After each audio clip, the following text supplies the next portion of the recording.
미가서 자체는요, 하나님의 백성들, 그러니까 히스기야 때 가장 하나님을 예배하고 하나님 앞에 나아가고 종교개혁을 통해서 하나님을 바라봤던 시대가 바로 이 미가서 시대거든요. 히스기야 시대. 근데 그렇게 최고로 열심히 했음에도 불구하고 그들이 오늘 이사야를 보면서 보았던 것처럼 13장부터 35장까지가 그들이 종교개혁하고 난 다음의 모습이 애굽 의지하고 바벨론 의지하려고 했던 그 모습이었었어요. 그리고 그들이 그렇게 종교개혁 열심히 하고 나서도 이사야서 30장부터 그 뒤에 나와 있는 내용 자체가 어떤 내용이냐면요. 제사장들이 타락하고 백성들이 선지자들한테 예언하지 못하게 해요. 그때가 언제냐면 가장 하나님 앞에 머물러 있었던 그때예요. 그런 그들에게 미가서를 통해서 도전하는 메시지는 딱 하나입니다. 미가서 6장 8절이요. 하나님이 진짜 원하시는 게 뭐냐? 진짜 이 히스기야의 백성들, 원독자들은요, 정말 하나님 앞에 열심히, 열정적으로 예배했었어요. 그래서 하나님이 진짜 너희 예배 받지 않겠다고 할 때 이 백성들이 어떻게 이야기하냐면, 그러면 하나님, 천냥이라도 바쳐야 됩니까? 1000개의 숫소를 바쳐야 됩니까? 하다못해 내 자식이라도 바칠까요, 하나님? 그렇게 하나님한테 막 따지거든요. 근데 하나님 말씀하시는 거는요, 야, 너희 삶이 무너진 예배, 내가 어떻게 받겠니? 라고 이야기해요. 그래서 내가 진짜 원하는 게 뭔지 아니? 하나님의 그 인자를 사랑하고, 하나님의 그 공의와 정의가 무너진 그거 자체를 회복하고, 진짜 하나님과 겸손하게 동행하는 것이, 그게 진짜 참 예배 아니겠니? 그게 이제 미가서거든요. 그러니까 미가서에 있는 독자들이 여러분 반드시 기억해야 될 게 뭐냐면, 그들이 예배하지 않은 게 아니라 그 어느 때 봐도 가장 열정적으로 예배 드렸다라는 거예요. 그리고 하나님 찾았고, 종교개혁했고, 종교개혁 한다는 것 그 자체가 무엇이냐면요, 우상들을 다 파괴한 거잖아요. 그러면은 그 강력한 아수르와 우리가 이제 싸우겠다 선전포고하는 거거든요. 그럼에도 불구하고 이 백성들이 히스기야 왕이 하나님 찾고 그렇게 나아갔다고 예레미야에서 26장에서 말하고 있거든요.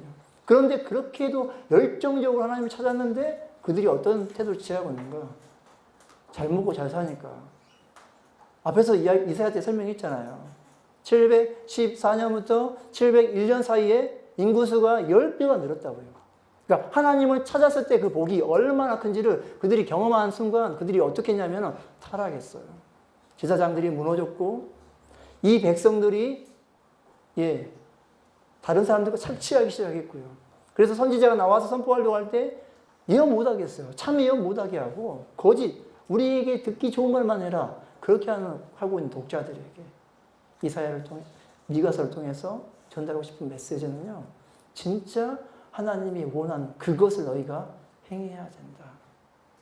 그러면서 미가서 7장 마지막에 이렇게 이야기하는 것이죠. 이런 하나님이니? 너희 그렇게 우상 숭배하고 또 넘어져도 또 찾아가서 너희 사랑한다고 고백하는 이 하나님. 여전히 너희의 삶 가운데 동행하기 원하시는 이 하나님. 그 하나님을 너희가 쫓아야 된다. 그 하나님을 찾아가야 된다. 라고 도전하고 있는 책이 바로 미가서라는 것입니다. 하나님이 진짜 원하시는 것이 무엇인가? 저자는요, 1장 1절에 모레사람 미가에게 임한 말씀이라고 기록되어 있습니다. 또 예레미야 26장 18절에서 19절에 보니까 예레미야도 미가가 그에게 하나님 말씀을 선포했다라고 하는 것이죠. 선포 시기 자체는요, 요담부터 아하스, 히스기야를 거친 시대, 약 64년의 시대고요. 이 시대 가운데 미가서에서 사실 가장 드러지게 나타나는 그 죄악의 시대가 어느 시대를 반영하고 있냐면요, 사실은 아하스의 시대를 반영하고 있습니다. 아하스 시대 때, 그러니까 히스기야의 아버지가 얼마나 죄악을 범했는지는 열왕기를 통해서 여러분 배우셨잖아요. 그 죄악하고 그대로 되어 있어요. 그리고 그 당시 그 선포되었던 그 이야기들이 기록되어 있습니다. 그런데 미가서를 받고 있는 독자들은요, 지금 그 아하스하고 동일한 죄악을 범하고 있는 그런 사람들인 거예요. 그런 사람들에게 이런 선포, 이런 이야기, 이 미가서를 통해서 전달하고 싶은 메시지가 아주 간단하고 심플하다라는 것입니다. 그래서 쓰여진 것 자체는요, 히스기야 시대이고 히스기야의 어느 때인가 라고 했을 때 예레미야 26장 18절에서 19절을 보니까 이 미가 선지자를 통해서 히스기야가 개혁할 때 아주 큰 도움이 됐고, 그가 개혁할 때 미가 선지자 예언을 통해서 백성들과 히스기야가 돌이켰다고 얘기하고 있거든요. 그걸 통해서 종교개혁이 사실은 미가 선지자를 통해 사실은 아주 급격하게 이루어진 건 사실입니다. 그런데 이게 쓰여진 시기 자체는요, 미가서 1장 10절에서 15절 자체가 언제 이야기냐면요, BC 701년 사내립 침공에 대한 이야기를 다루고 있어요. 그러니까 이미 성취되어진 것이고요. 본문에 보시면은 1장 9절에 보니까 이 그 성취 자체를 어떻게 표현하고 있냐면요, 완료형 자체로 표현하고 있습니다. 그러니까 이미 이루어진 상태를 표현하고 있다는 것이죠. 그걸 통해서 이제 701년 이후에 사내립 침공 이후에 그들의 죄악된 모습이 여전히 하나님 바라보지 않았던 부분들이 드러났고, 그 드러난 모습이 사실 바벨론을 의지하는 게 이사야서 40장부터 48장의 내용이 동일하게 드러나 있습니다. 그러니까 히스기야가 하나님 앞에 온전히 개혁을 하고 온전 앞에 하나님 앞에 나아갔었어요. 그런데 그의 삶 가운데 여전히 무너진 것도 있었고 하나님이 여전히 도와주었어요. 그럼에도 불구하고 또다시 무너졌다는 것이에요. 그런 그들에게 삶 자체가 무너진 그들에게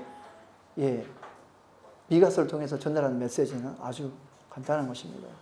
진짜 하나님 원하신 게 뭐냐? 너희가 진짜 수양을 드리고 소를 드리고 하나님 앞에 나아간다고 하지만 여전히 너희의 삶이 무너졌다. 그래서 그들에게 도전하고 있는 채. 그래서 백성들과 지도자들의 죄에 대해서 정확하게 고발하고 그 죄에 대해서 다시 돌이켜 회개하고 하나님을 찾아야 됨을 사실은 미가서를 통해서 설명하고 있습니다. 701년 이후에 쓰여진 거고요. 원 독자는 히스기야가 왕이 되고 사내립 침공 후 남유다 백성들. 원청중과 원독자의 개념 차이는요, 아주 간단합니다. 원청중은요, 그 미가서의 예언을 직접 들은 사람이고, 그리고 원독자는 지금 현재 미가서 책 자체를 보고 있는 사람들이 원독자. 그때 정치적 상황 자체가 힘이 아수르에게 있었고요. 아주 강력할 때 있습니다. 사실 역사적인 배경 자체는 아주 간단해요. 누가 그 당시에 힘을 지배를 하고 있었는가 했을 때 아수르. 이것 자체가 왜 중요하냐면은 아수르와 대적한다는 것, 그러니까 모든 우상을 파괴한다는 것 자체가 그 아수르하고 한번 전쟁 한번 해볼까? 이렇게 하는 것 똑같은 거예요. 사실은 말이 안 되는 거죠. 저하고 5살짜리 꼬마아이하고 싸운다면 누가 이기겠습니까? 5살 꼬마아이가 한번 붙어봐야 그러면 웃겠죠, 제가.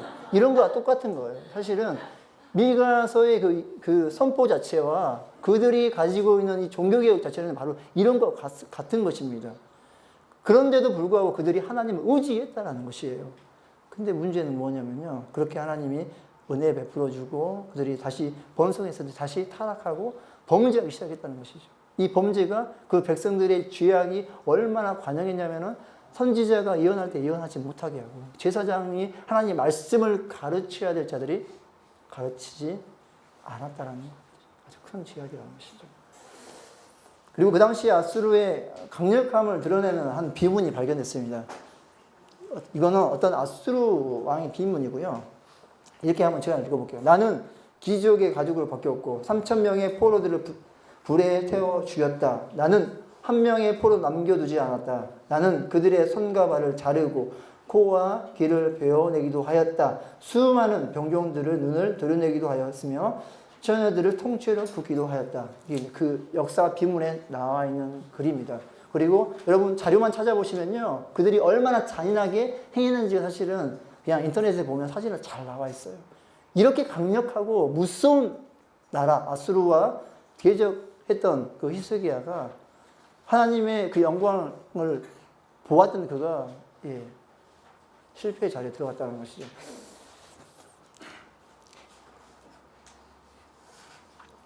이렇게 이제 요담, 아하스, 히스기야로 갈 때 그 아버지 아하스는요, 아스를 의지했고 하나님을 의지하지 않았어요. 그러나 히스기야는요, 무엇으로 보았냐면요, 북이스라엘 722년에 멸망한 걸 보았거든요.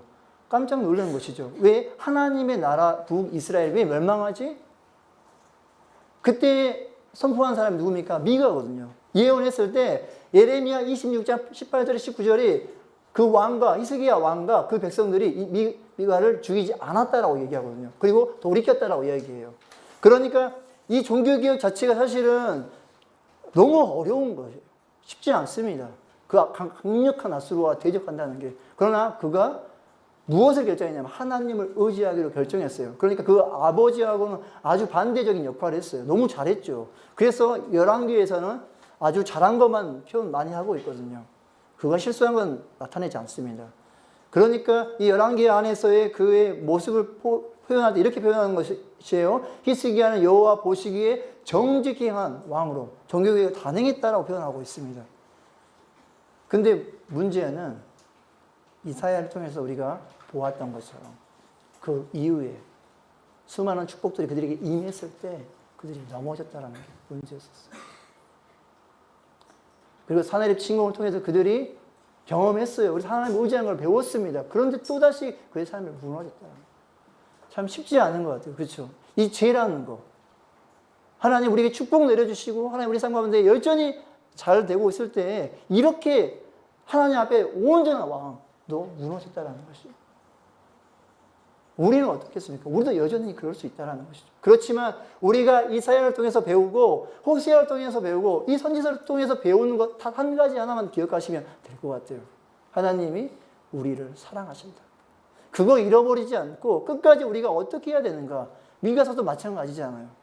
그럼에도 불구하고 내가 너희를 회복하겠다 4장 5장에 설명하잖아요.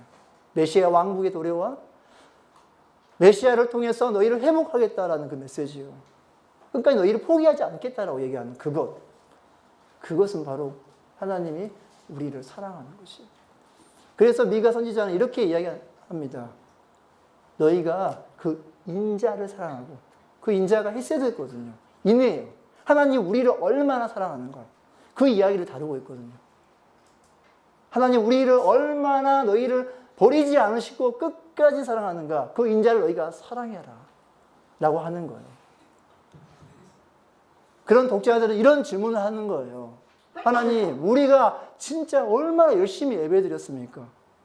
그리고 하나님 얼마나 찾았습니까?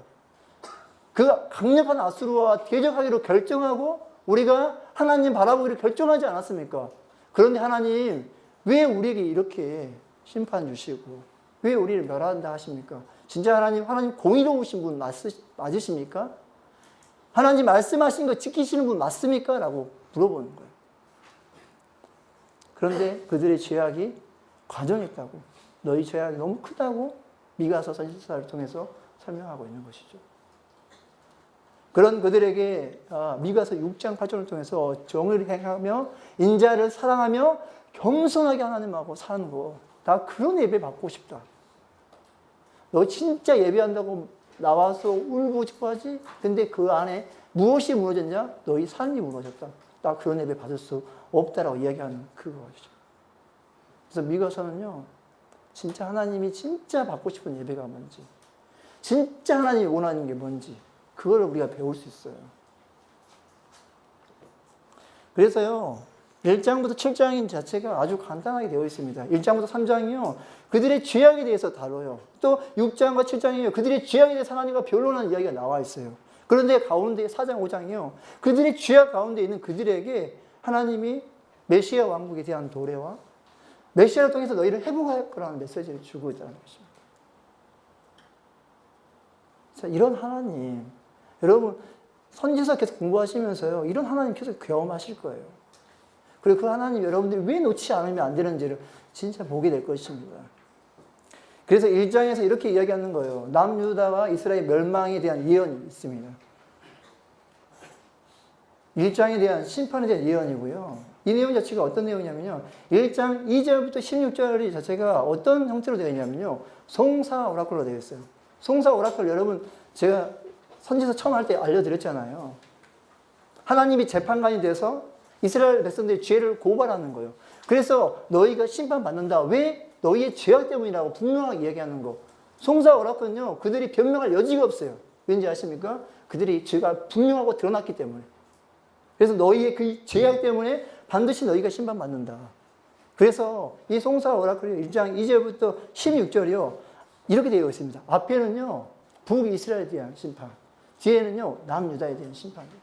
왜요? 그들의 죄악이 북이스라엘 우상에 대한 재물이 그대로 어디까지 왔다고 얘기하면 남유다까지 왔다. 그래서 너희가 심판을 받을 수밖에 없다라고 얘기하는 것입니다. 근데 이 1장 2절부터 16절을 통해서 한 가지 전하는 메시지가 하나 있어요. 1장 2절부터 17절을 통해서 이스라엘 멸망에 대한 예언이 있었어요. 그들이 실제로 보았습니다. 그들이 멸망을 보았었어요. 독자들 다 보았지요. 근데 본인들도 죄악 때문에 심판을 받았어요. 근데 미가서 1장 8절에서 9절 한번 여러분 읽어보시겠습니까?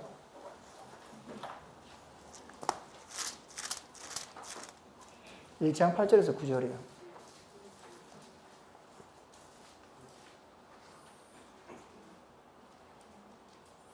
예, 다 같이 한번 읽어보겠습니다. 시작.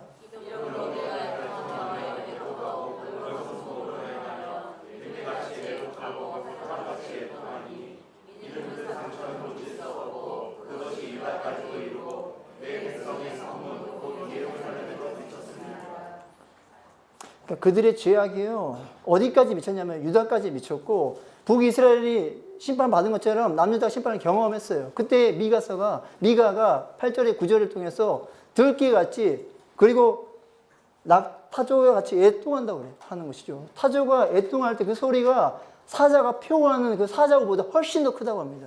그만큼 애통해야 하는 것이죠. 이 애통이 누구의 애통인지 아십니까? 하나님의 애통이에요. 내 이 백성 심판할 때 얼마나 가슴 아픈지 아니? 근데 너희도 동일하게 그 죄악 가운데 있다. 그래서 내가 심판했다. 진짜 너무 가슴 아프다. 진짜 돌아왔으면 좋겠다. 내가 너희 너무 사랑하는데 너희가 그 죄악 가운데 있다. 그래서 내가 너희 심판할 수밖에 없었다. 그 애통하는 마음이에요. 하나님이 정말 울면서 심판했던 그 모습인 거예요. 북이스라엘도 마찬가지고 남유다도 마찬가지고요. 그 죄악 때문에 더 이상 두고 볼 수가 없는 거예요. 그래서 하나님이 울면서 심판하는 내용을 미가가 이렇게 표현하고 있어요. 이게 바로 하나님 아버지의 마음인 것이죠. 진짜 이 백성 심판하기로 결정한 것은 무엇입니까? 너희가 진짜 하나님 앞에 돌아왔으면 좋겠다. 하나님 바라봤으면 좋겠다. 다시 그 죄악에서 떠났으면 좋겠다라고 이야기하는 거예요. 그러면서 이 장에서 그들의 죄악이 나와 있는데요. 그들 백성들의 죄악이 나와 있습니다. 그 죄악 자체를 표현할 때요, 어떻게 표현하느냐? 화, 오라클로 표현합니다. 화는요, 한숨 같은 거예요. 어떤 한숨이냐면요, 진짜 이런 한숨이 언제 일어나냐면요, 곡조가 일어났을 때, 그러니까 죽임 당했을 때, 자기 진짜 사랑하는 사람이 죽었을 때, 이럴 때 하는 한 깊은 한숨이거든요. 그래서 이 화 오라클을 통해서 그들의 죄악을 이야기하는 것이죠. 그들의 죄악이 무엇입니까? 죄악을 꾸미고 밭을 탐하고 집을 빼앗고 교만하고 예언을 무시했던 그들의 죄악이요. 그래서 그들이 이러한 심판을 받게 되겠다는 것입니다. 반드시 멸망하는 심판을 받게 되겠다고 얘기하는 거예요.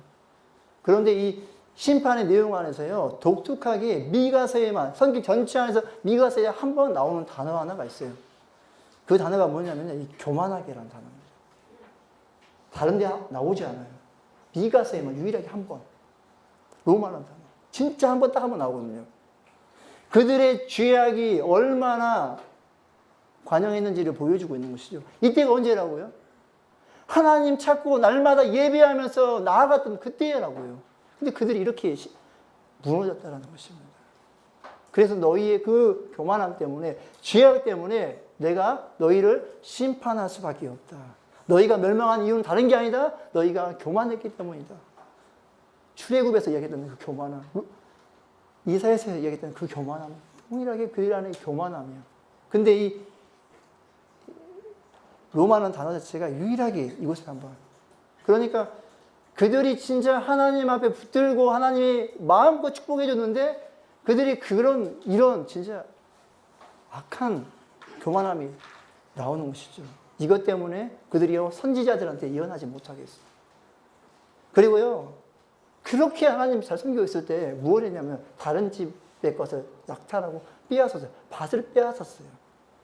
말도 안 되는 일이 일어난 것입니다. 그래서 너희가 심판받을 수밖에 없다라고 얘기하는 거예요.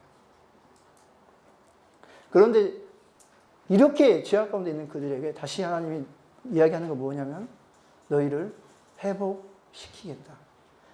강탈과 착취에서 앞에서 이야기하잖아요. 강탈과 착취가 2장 1절부터 12절의 이야기거든요.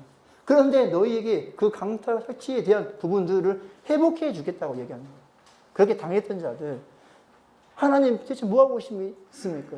이렇게 악인이 득세하고 있는데 뭐 하십니까? 그들에게 야, 너희는 회복해 주겠다.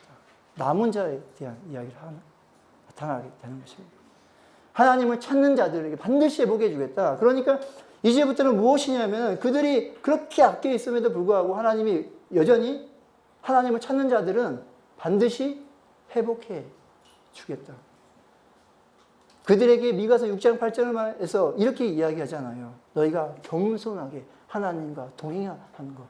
현재 지금 상태가 어떤 상태입니까? 교만한 상태예요. 그런 그들에게 지금 겸손하기를 바라고 하나님 찾기를 바라고. 왜요? 그분은 너희를 끝까지 회복시키기 원하시니까.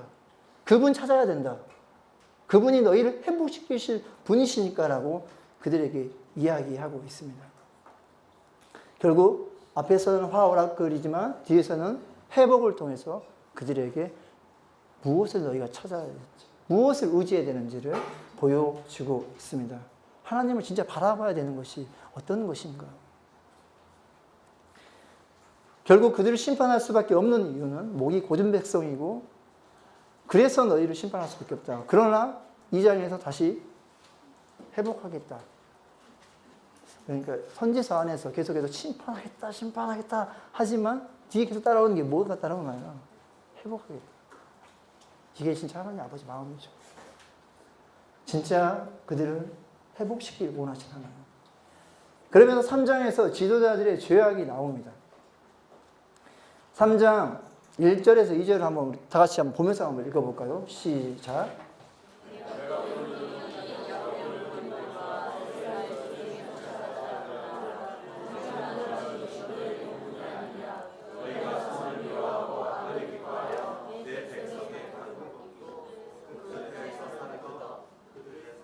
네, 감사합니다. 제 마지막까지 열정적으로 읽어주셔서. 그들의 죄악 자체는요, 그들의 삶의 목적 자체가 무엇이면 가르치기도 하지만 그들의 삶 안에서 정의와 공의를 드러내는 것이 아주 중요한 것이죠. 신명기 말씀에 보면 그들이 행해야 될 일이 있습니다. 근데 그들이 무엇이 무너졌냐면요, 말씀 무너진 거? 무너졌어요. 그런데 그들의 삶이 완전하게 무너졌습니다. 하나님의 공의와 정의가 무너진 그 본분을 지켜야 될 자들이 그 본분이 어떻게 됐습니까? 무너졌어요. 그들의 죄악의 형태가 송사 오라클로 정확히 나와 있습니다. 3장 1절부터 4절이죠. 정의를 알지 못하고 선을 미워하고 악을 좋아하고 백성을 착취하는 이 백성들은 어떻게 된다고요? 반드시 멸한다. 너희가 부르짖어도 내가 응답하지 않겠다라고 얘기하는 것입니다. 그리고 또 다시 3장 5절부터 8절에서 이렇게 이야기하는 것이죠. 거짓 선지자와 참 선지자가 있습니다. 그런데 거짓 선지자는 자기 이익을 위해서 일해요. 하지만 참 선지자 미가는요. 한번 같이 읽어볼까요? 3장 8절. 네. 네, 시작.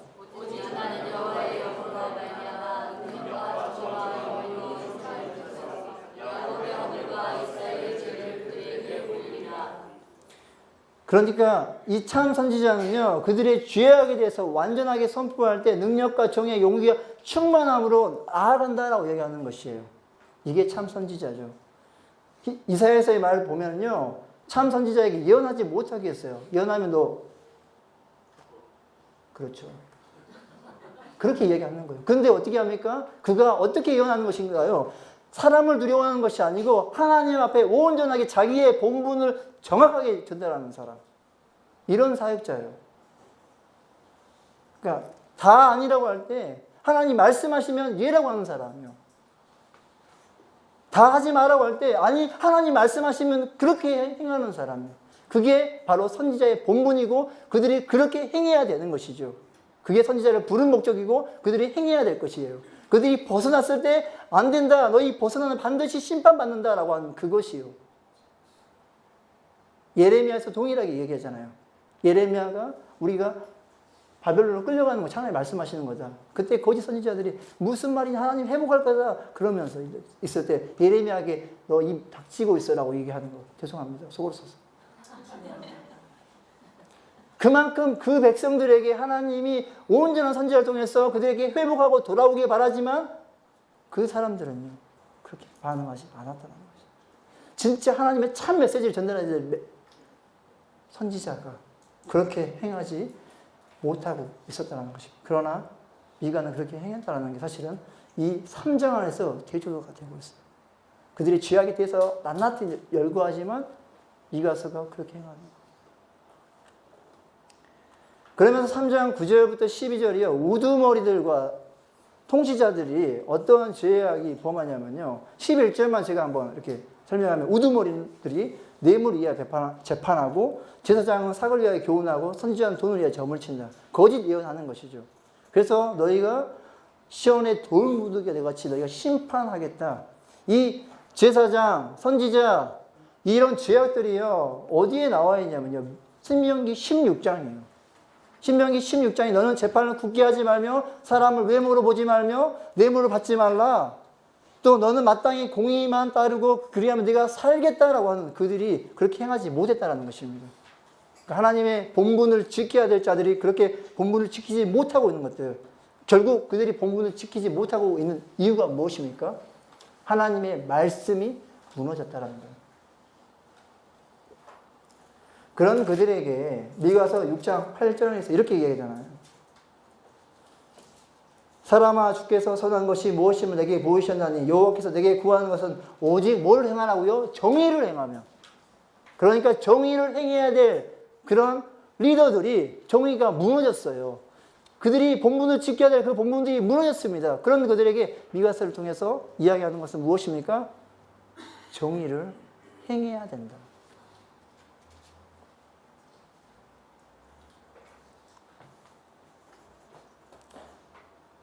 이것을 보고 있는 독자들은요, 하나님 앞에 우리가 무엇이 무너졌는지를 깨닫게 되고, 하나님을 우리가 왜 찾아야 되는가, 다시 우리가 하나님 말씀으로 왜 돌아가야 되는가를 그들이 이제 알게 되겠죠.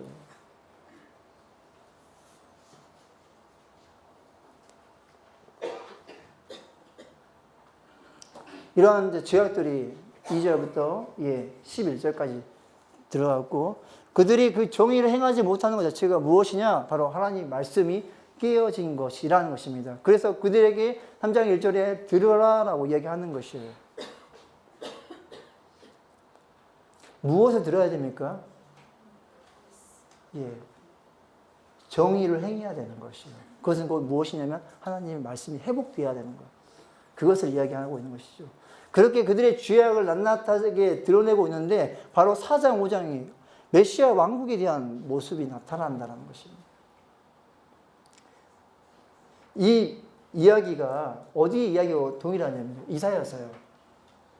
그들 심판의 이야기가 있지만 메시아에 대한 이야기가 계속해서 7장과 11장에 드러나잖아요. 그죠? 그리고 그 내용이 동일하게 패턴 안에 들어가 있습니다. 그래서 사실은 미가서를요, 작은 이사야라고 해요. 왜냐면요, 그 내용의 패턴이 아주 똑같아요. 그들의 죄악이 있었을 때 하나님이 이들을 얼마나 열심히 그들을 구원하려고 하는가. 그게 미가서 마지막 7장에 이런 하나님 어디 있냐라고 이야기하는 거. 이런 여호와 같은 분 봤냐? 이런 하나님 봤냐? 이런 신 봤냐? 라고 이야기하는 거예요. 그러면서 그들을 회복하는 메시지가 4장에 있습니다. 하나님 나라의 모습 자체를 무엇을 표현하냐면 약속 오라클. 여러분 약속 오라클이 어떤 내용인지 그때 이야기 드렸잖아요. 백성을 반드시 회복할 거다. 근데 앞에는 죄악이 관영해 있는 상태예요. 그럼에도 불구하고 하나님의 마음은요, 나는 이 백성 반드시 어떻게 할 거다? 회복할 거다라고 얘기하는 것입니다. 4장 6절에서 8절도 동일하게 내가 이 백성 반드시 회복할 거다. 그러니까 참 하나님의 나라를 통해서 회복하는 이 모습들 자체가 사실은 독자들에게 있었을 때 우리의 그 죄악을 생각하지 않고 하나님을 원망하잖아요. 근데 그들에게, 독자들에게 그들의 죄악을 1장부터 3장을 통해 설명하고 나서 하나님 심판하겠대. 그러나 내가 너희를 회복할 거다. 끝까지 하나님은 그 백성들을 인도하시고 그를 구원하고 싶은 그 마음. 그러면서 이제 9절부터 반복되는 게요. 이 고통함이냐 이 반복이 되고 있거든요. 11절, 13절, 14절까지. 그러니까 어떤 부분이 있냐면요. 하나님 나라의 모습 가운데 회복하는데 무엇이 있냐면요. 그런 고통함과 고난이 있다라고 얘기하는 것입니다. 근데 이거 자체를 설명할 때요. 여러분 미가서 7장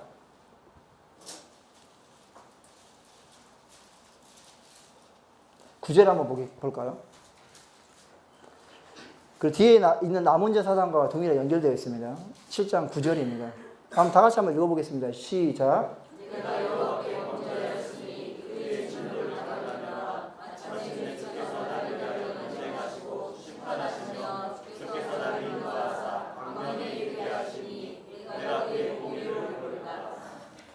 예, 공동 번역에서 내가 자체가요, 우리라고 되어 있습니다. 그러니까 내가 심판받는 게 너무 당연하다고 얘기하는 것입니다. 왜인지 아십니까? 죄악 때문에. 근데 그 심판을 통해서 무엇을 본다고 하냐면요. 뒤에 구절 가면 이렇게 이야기합니다. 나를 인도하사 광명에 이르게 하시리니 내가 그의 공의를 보리라. 그러니까 완전한 심판을 통해서 그가 무엇을 회복하는 것입니까? 완전한 회복을 하게 될 것이다 라고 얘기하는 것이에요. 그러니까 앞에서 나와 있는 하나님 나라의 모습 자체가 그들을 은혜 가운데 이끌어주고 그들이 이제 하나님의 그 나라 가운데 들어가지만 그렇지만 너희가 그 죄악 때문에 무엇을 경험하게 될 거다. 고통을 경험하게 될 거다. 그러나 그 고통을 통해서 너희가 무엇을 보게 될 것이냐면은 하나님의 광명, 하나님의 정의요. 그래서 완전한 심판을 통해서 그들이 무엇을 회복하게 될 것을 이야기하냐면요. 완전한 회복에 대한 메시지가 들어가 있습니다. 이게 남은 자 사상이에요. 그러니까 남은 자들이 포로에 끌려가고 고통당하고 억압된 상태에 있는 그런 사람들이잖아요. 근데 하나님이 그 사람들을 반드시 회복할 거다라고 얘기하는 것입니다. 그 회복할 때 이 죄악 때에 있어서 죄에 대해서 완전하게 심판의 자리에 들어간다. 그러나 그 심판의 자리가 아니라 회복의 자리로 변할 것이다. 그러면서 이사야서 이렇게 얘기했잖아요. 내가 그 죄악까지 내가 책임져 줄 테니까 너희는 뭐만 하면 된다? 하나님 앞에 돌아오면 된다. 그러니까 너희가 심판의 자리에 있고 고통의 자리에 있고 다 이런 것 같지만 누가 함께 하겠다? 내가 함께 하겠다. 내가 너와 함께 하겠다. 바벨론에 가서 너희가 포로로 끌려가 있고 포로 상태에서 있지만 그들에게 아무것도 없지만 하나 있다. 뭐가 있다고 이야기하는 것입니까? 예레미야를 통해서 내가 있다.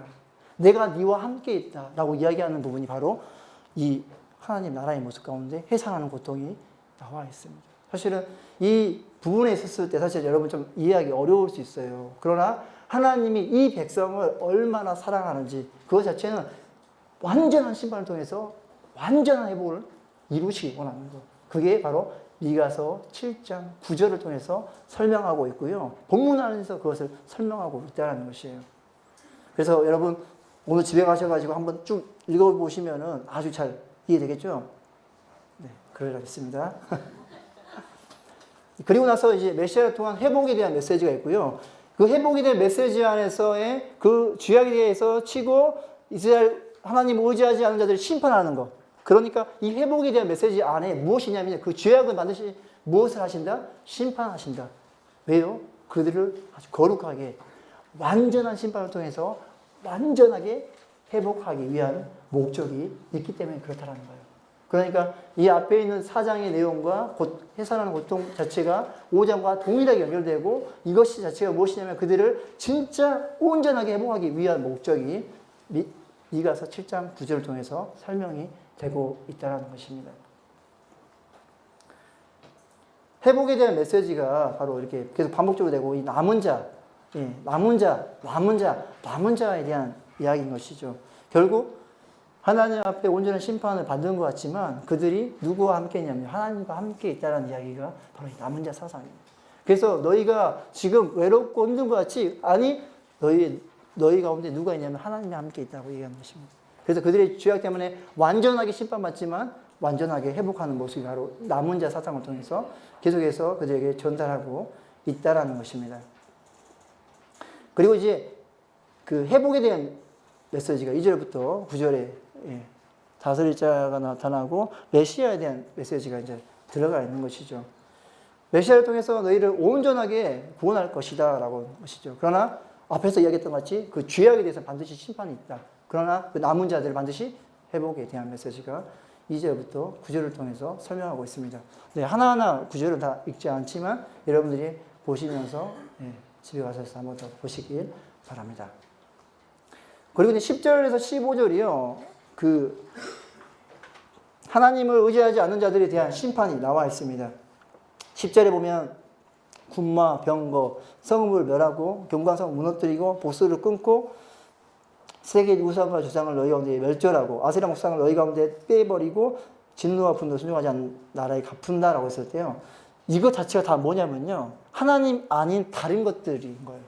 근데 그 다른 것들을 하나님이 어떻게 하기로 결정하시냐면 다 없애주겠다. 이런 거 다 심판하겠다. 그러니까 너희는 온전하게 하나님만을 바라봐라. 이런 하나님. 그 죄악될 만한 것들을 다 제거해 버리셔요. 이런 하나님.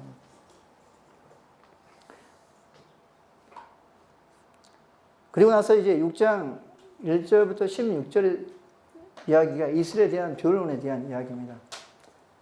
이것도 이제 송사 오라클로 되어 있고요. 네, 그들과 이제 변론에 대한 내용인 것이죠. 그러니까 그들이 하나님의 말씀 가운데 얼마나 벗어났는가에 대한 이야기를 악인의 집에 악한 재물, 축선시킨 예방, 속이는 저울. 그러니까 그들이 하나님의 백성으로 당연히 행해야 될 것에 대한 이야기를 하는 것입니다. 근데 6장 1절부터 여러분 4절에 보시면 이런 거예요. 하나님은 우리 삶 가운데 무슨 공의를 베푸셨습니까? 라고 하는 거예요. 근데 하나님이 이렇게 하는 것이죠. 시딤에서 길가래요. 너희가 죄악 가운데 있었을 때 바알보로 살 건, 그러냐 음행하고 하나님 앞에 떠나 있었을 때 하나님 어떻게 했냐면 그들을요 심판하기만 하셨습니까? 아니요. 그들을 회복시키고 그들을 어디로 들어갔습니까? 가나안 땅으로 들어가는 역사가 그 안에 있었다고요. 그러니까 그들이 그렇게 범죄함에도 불구하고 하나님이 이루신 그 언약을 반드시 이루시겠다. 한 번도 나는 너희의 삶 가운데 그 언약을 이루지 않은 적이 없다라고 얘기하는 것입니다. 그런데 너희들은 어떻게 했니? 하나님 말씀에 떠나 있고 하나님 사랑 무너진 거? 그래 그것도 무너졌지. 그런데 이웃 사랑까지 무너진 너희의 모습들. 그렇게 삶이 무너진 예배 내가 받을 수 있겠냐? 받을 수 없다라고 얘기하는 것입니다. 하나님의 공의 행하지 않으신 것이 아니라 날마다 하나님의 공의를 행했다? 그러면 너희는 어떻게 되겠니? 하나님이 이스라엘 백성을 불렀을 때 딱 한 가지 조건이었잖아요. 너희가 이 말을 지켜 행하면 내가 너희에 대해서 너희는 제사장 나라가 되고 거룩한 백성 되고 너희는 내 소유 되겠다라고 했던 그 약속은 단 하나만 하면 되거든요. 너희가 내 말씀을 지켜 행하면이에요. 근데 그들이 그것을 행하지 않았어요. 신명기 말씀을 보면요. 약한 자에 대한 이야기가 아주 많이 나옵니다. 가난한 자에 대한 이야기가 많이 나와요. 그러니까 약자에 대한 보호가 아주 많이 나와 있습니다.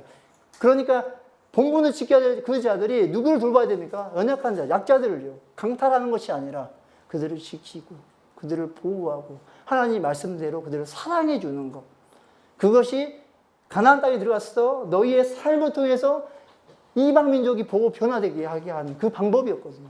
근데 이 백성이 하나님이 계속해서 그들을 일으키고 약속하고 언약대로 이행하지만 그의 삶은요 날마다 불성실하게 이행하고 하나님 말씀 가운데 듣지 않는 모습이 그들의 삶 가운데 그대로 나타났다는 것이죠.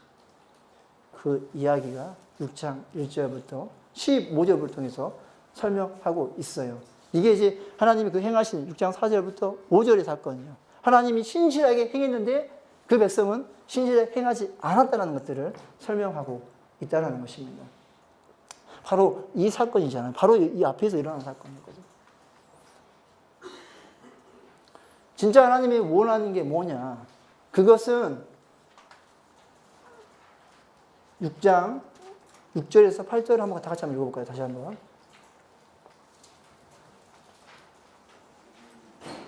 네, 다시 한번 읽겠습니다. 시작.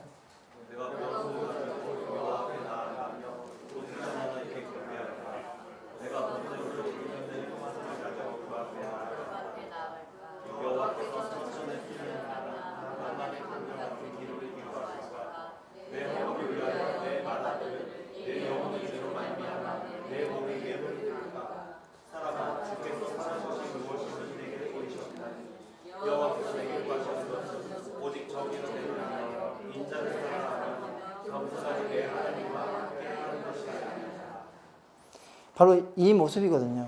그러니까 이스라엘 백성이 생각하는 그 제사, 그 예배는요, 우리가 번제물로 1년 된 송아지 드리고 천천의 수장이나 만만의 가물 같은 기름을 하나님 앞에 드려야 하나님 기뻐 받으시겠습니까? 아니요. 그러면 제가 내 허물을 위하여 내 맏아들이라도 내 자식이라도 번제 드려야만이 하나님 기뻐하시겠습니까? 라고 얘기하는 것이죠. 그러니까 하나님, 우리가 진짜 얼마나 열심히 예배 드렸는데 하나님 왜 대체 이 예배 받지 않으십니까? 라고 했을 때 그들에게 얘기하는 것은 무엇입니까? 오직 정의를 행하며 인자를 사랑하며 겸손하게 내 하나님과 함께하는 것에 대한 얘기를 하고 있습니다. 그러니까 그들의 삶이 무너졌고요. 또 무너진 게 무엇이었냐면 하나님을 사랑하는 것. 그 하나님의 은혜를 사랑하는, 은혜 자체를 잃어버린 것이 문제였던 것이죠. 그러니까 하나님 대체 우리에게 한 일이 뭐가 있습니까? 라고 앞에서 이야기하는 것처럼 하나님 은혜를 너희가 사랑해야 된다. 그리고 겸손하게 내 하나님과 함께 행해야 되는 것이 내 삶 가운데 필요하다라고.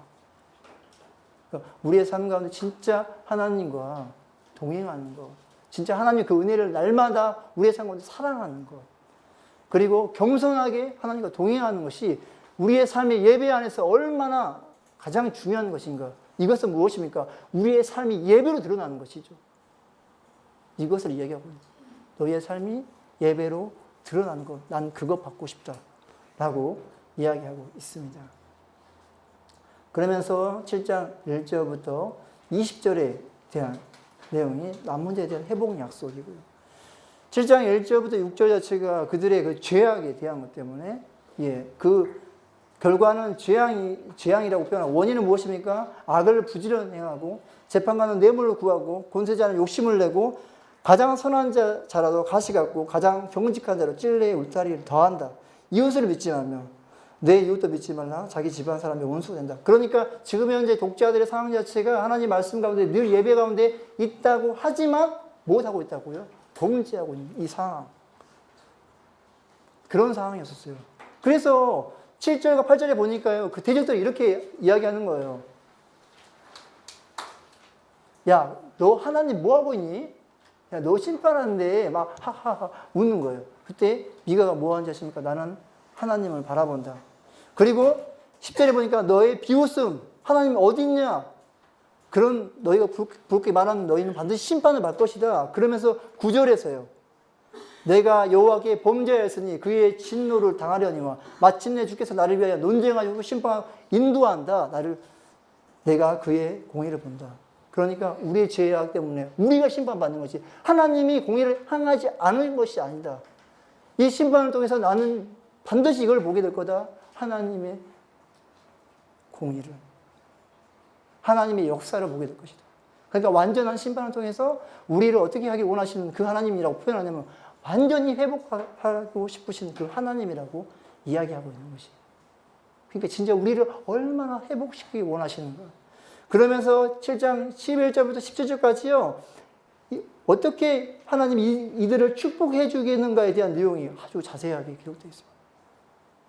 그러니까 그런 심판을 당하는 그 자리에 있다 할지라도 하나님이 나는 그 하나님의 공의를 보고 하나님의 내 삶 가운데 일하시는 것들을 보게 될 거다. 그 일의 결과가 바로 7장 11절부터 17절의 내용인 것입니다.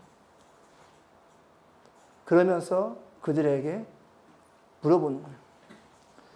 주와 같은 신이 어디 있냐? 이 질문은요, 미가가 지금 이 책을 읽고 있는 원 독자들에게 이야기하고 있는 것이죠. 진짜 인애가 있으시고, 우리를 불쌍히 여기시고, 우리의 모든 죄를 깊은 바다에 던지시는, 야곱에게 성실을 아브라함에게 인애를 더하시는 이런 하나님. 이런 하나님 진짜 본줄. 미가는 독자들에게 진짜 이런 하나님 너희가 찾아야 되지 않겠니? 이런 하나님과 진짜 동행해야 되지 않겠니? 라고 그들에게 도전하면서 이 책을 마무리하고 있다는 것이죠. 이런 하나님 진짜 우리의 삶 가운데 우리를 끝까지 인도하시는 거예요. 여러분 날마다 사실 하나님의 은혜를 경험하시는 거예요. 어떤 걸 경험하는지 아시죠? 하나님 여러분과 함께하고 있잖아요. 그 어떠한 것보다도요. 그 많은 것보다도 진짜 큰 은혜. 그것은 무엇이냐면요. 이 하나님이 여러분의 삶 가운데 함께 동행합니다. 여러분 그 하나님 붙잡으실 거죠. 그 하나님 놓지 않으실 거죠. 그 하나님 진짜 바라봤으면 좋겠습니다.